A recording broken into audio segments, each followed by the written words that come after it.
আসসালামু আলাইকুম। Hello viewers, সবাই কেমন আছেন? আলহামদুলিল্লাহ, আই হোপ আমি ভালো আছি, আপনারাও ভালো আছেন। তো আজ আমি নিয়ে আসলাম ব্রয়লার মুরগি রান্নার একটা ভিডিও। তো ব্রয়লার মুরগি রান্না করার যদি আপনি টিপস জানেন তাহলে অবশ্যই 100% আপনার ব্রয়লার মুরগি রান্না খুবই সুন্দর এবং টেস্টি ইয়ামি হবে। তো এই চিন্তা ভাবনা করে তো আমি রান্না করতে আসলাম। আমার মন প্রাণ সব মানে মুরগির চিকেনের গুলোর দিকে আর কি দিয়ে দিয়েছি, তারপর রান্না শুরু করলাম।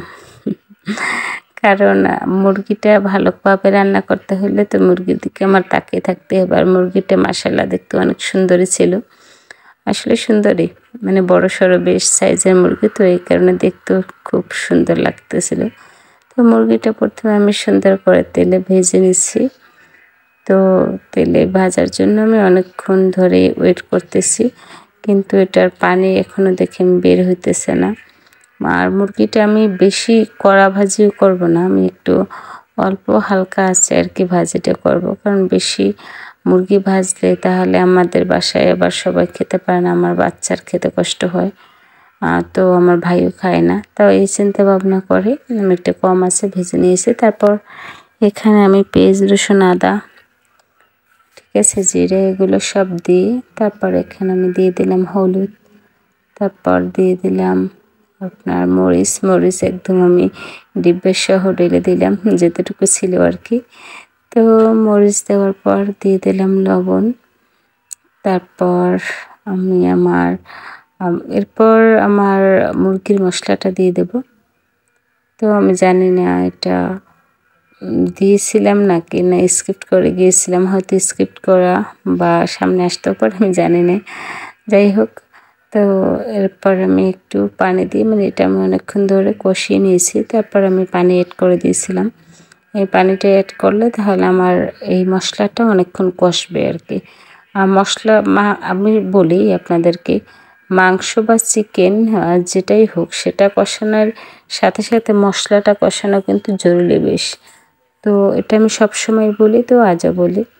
তো মশলাটা আমি অনেকক্ষণ ধরে কষিয়ে নেব। তো কষানোর জন্য আমার পানিটা বরক হয়ে আসছে। তো আমি আমার কষানো শুরু। তো এরপর আমি এখানে এবার আলু দেবো, তো এই কারণে আলুটা আগে দিয়ে দিয়েছি, যেহেতু মুরগির মাংসটা অনেক সফট।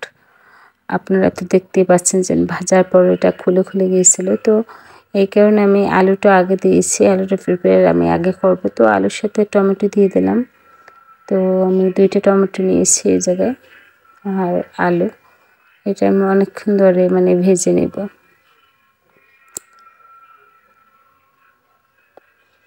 তো আমার তো এখনই খেতে ইচ্ছা করতেছে, কারণ এইখানে দেখতে খুবই সুন্দর, আর দেখতে না মানে এই অবস্থা দেখতে আমার কাছে এমনিতেও বেশি সুন্দর লাগতেছিল যখন রান্না করতেছিলাম। তো এখন আমি আমার মুরগির চিকেনটা আর কি এটা দিয়ে দিলাম। তো চিকেনটা দেওয়ার পর এখন আমি এটা নেড়ে চেড়ে দেব।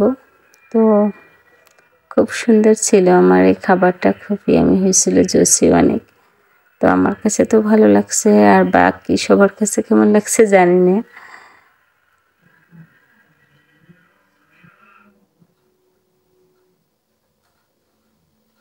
আসলে ব্রয়লার মুরগি যদি আপনি রান্না করতে জানেন তাহলে বাসার সবাই খাবে এবং প্রতিদিন খাবে, কেউ কখনো অনীহা করবে না। কিন্তু আপনি যদি রান্না করতে না জানেন তাহলে তো অবশ্যই কেউ খাবে না।